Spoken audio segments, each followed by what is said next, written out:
And Sterling from GMY. Surprise, I have a co-presenter, even though it's not showing maybe on your schedule.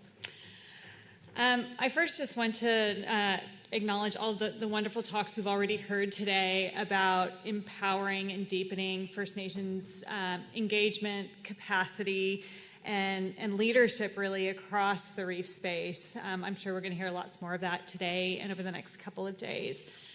I do want to acknowledge the traditional custodians on the land and sea country that this particular project in the Cairns-Port Douglas region has been involved on spawning school, which we'll get into in a minute. I also particularly want to acknowledge the corals that were collected for this project, which came from Yirrganydji country in partnership with Gavin and his team, so thank you for that. I, along with my colleague Abby Scott, I have not listed everyone that's been involved on the project up on that slide, but the others that are involved here particularly include Abby, who's the co-coordinator of the Cairns-Port Douglas Reef Hub. The Reef Hub is really about enhancing and empowering, connecting people of all walks of life and organizations here in our region to really generate transformative benefits for the community and for the reef working in this space around reef resilience and recovery.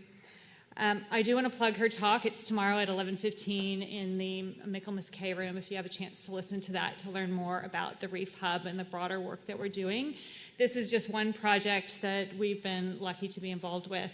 I also want to acknowledge our virtual partners, Reef Recruits, led by Carrie Cameron, who's online watching with us today remotely.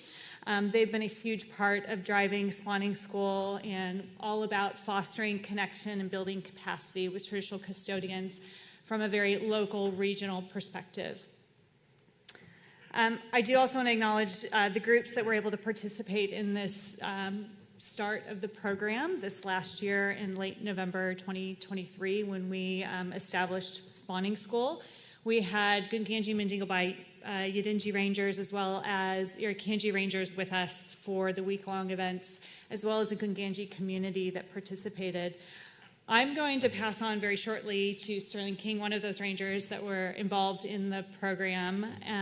But I also want to acknowledge Taylor Mitchell from Yirrganydji, who was also heavily involved throughout the week, and you'll see her throughout many of the slides. At the core of spawning school, there's really two key objectives that we were after, and that was connecting with community.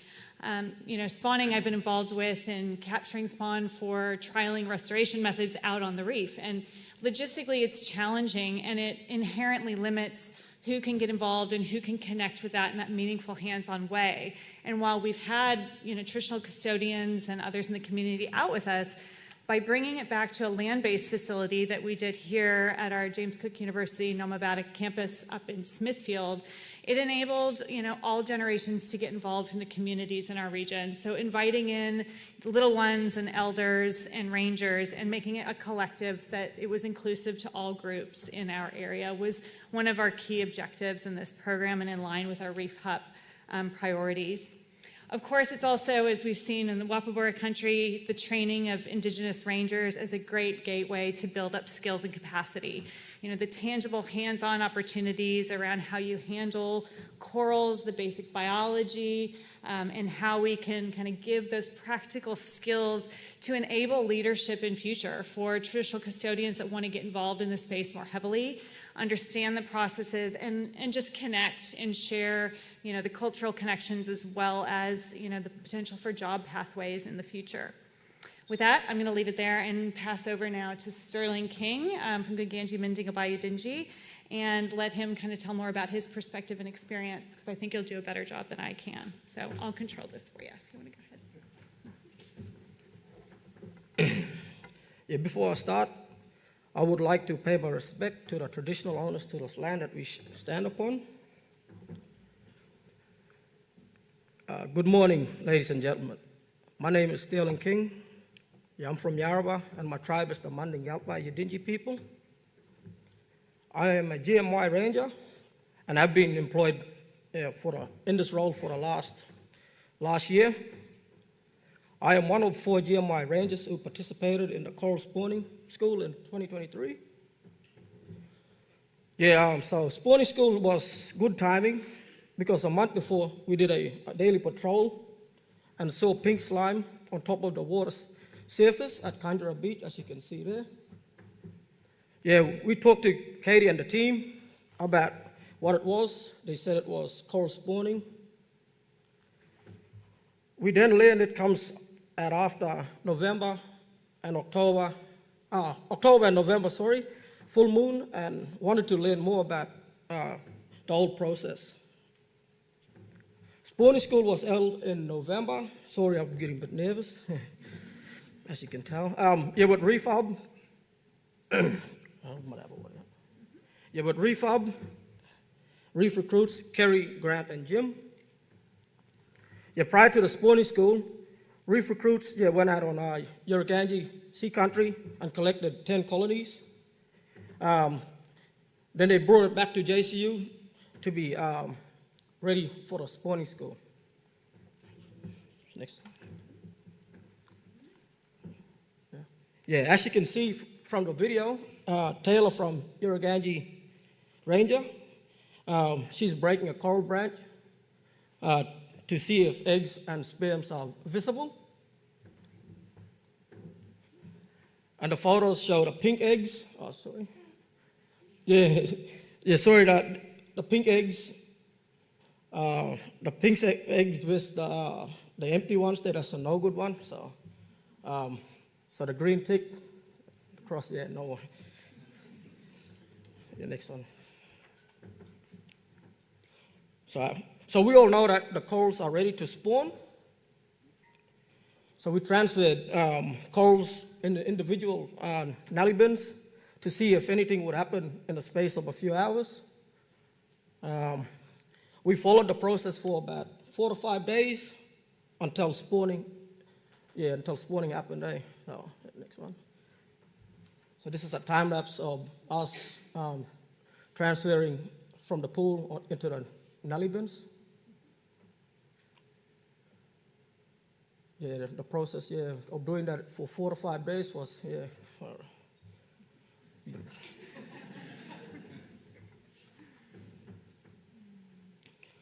so at sunset we saw the release of the bundles, as you can see on the left-hand side there.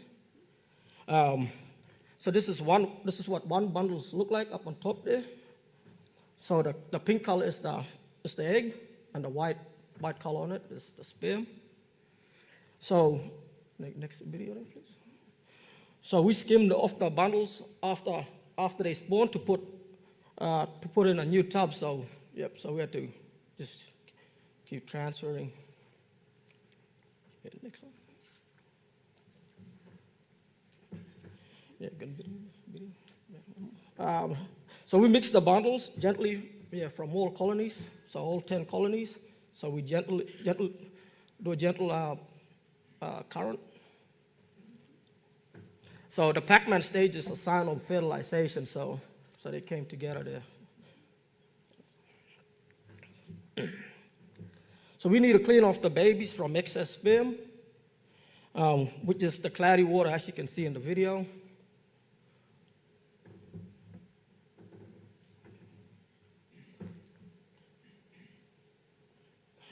So in the next few hours, the embryos then develop into a 4-cell stage and into a prawn-like chips. As you can see, they look like Chinese prawn chips.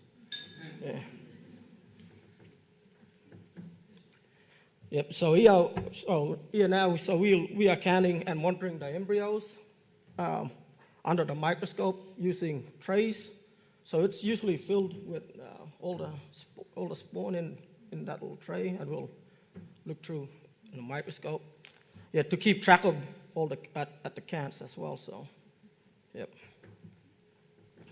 So it approximately takes one week from spawning to be ready to settle on the reef. As you can see, changes of the shapes and color.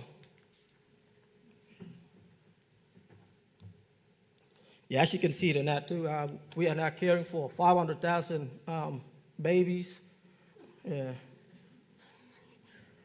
And clean water as well. So it was at the time it was hectic looking after 500,000 babies. So we monitored water temperature and clean mucus from the surface as well, just to keep them healthy. No, one more, back. Now, yeah, so we would look through the microscope to monitor the development on a daily basis, so we're to check every day. Yep. So yeah, in their normal habitat, they would find their forever home. But we practice on settling them on the CCA or live rock, which is their favorite. So I like to settle a lot. So we also had the opportunity to look at a 1-year-old recruit from a previous study raised by reef recruits and their team. So it was interesting to see the coral recruits' growth over the year, which were visible with the naked eye. So yeah, you didn't need a microscope for that. So you see it, even though because I'm a bit blind and I couldn't see that. So yeah, so we got to share this great opportunity to fellow community members and other traditional owners. So during the spawning school, I had the honor of being featured on Channel 9 News and sharing about this amazing experience. Yeah, so it was great to see young children participating in this program and inspire them to be the next leaders of their TO groups. Yep, and behind the scenes, Reefcast and an indigenous film team filmed the spawning school process so we could share it back to our communities and tell other ranger groups about this awesome experience, and we can continue to develop and learn in the future. So yeah, here's a short preview produced by Reefcast showcasing the spawning school. Which way, Daily Mob? Welcome back to Reefcast. We've got a special production with our friends here at JCU Topwater, here on the beautiful Yirrganydji country in Cairns, far north Queensland, to learn about their brand new project, the Spawning School. We're learning about all types of things like corals, trish liners, and the beautiful World Heritage Area, the Great Barrier Reef.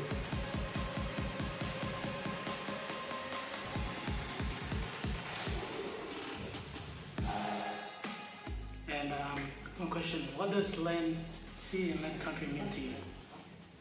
Connection.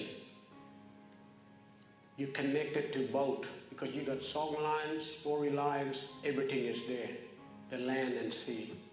And it's a provider. It provides you with food. And why TOs? Why working with TOs? I think really important, we're talking from the Western science perspective of what we know, but there's so much cultural connection and knowledge there. So having that ability to bring people in to connect over what this natural event, coral spawning, is from ancient times. So we want to connect those things together and look at where opportunities naturally start to evolve, whether it be jobs or just education with kids or the whole community.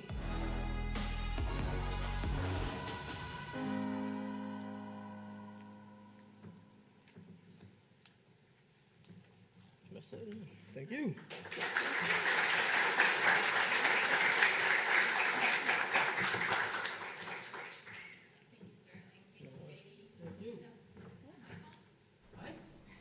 Maybe.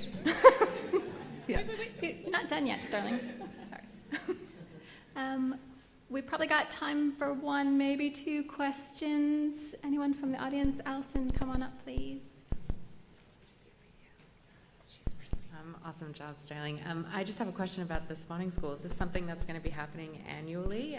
And if so, is it going to be possible to involve young people and students in like a work experience or training? Is that something you guys are interested in doing? Most definitely. Reef Recruits I think they're going to be back again this year, and hopefully for more turnouts with indigenous ranger groups around North Queensland. Yeah. So. Yeah, cool. And yeah, to get the young kids involved, it'll be a good outcome. Yeah, if they participate. And yeah. Well, might find you for a chat about that later. Thank you. Thank you.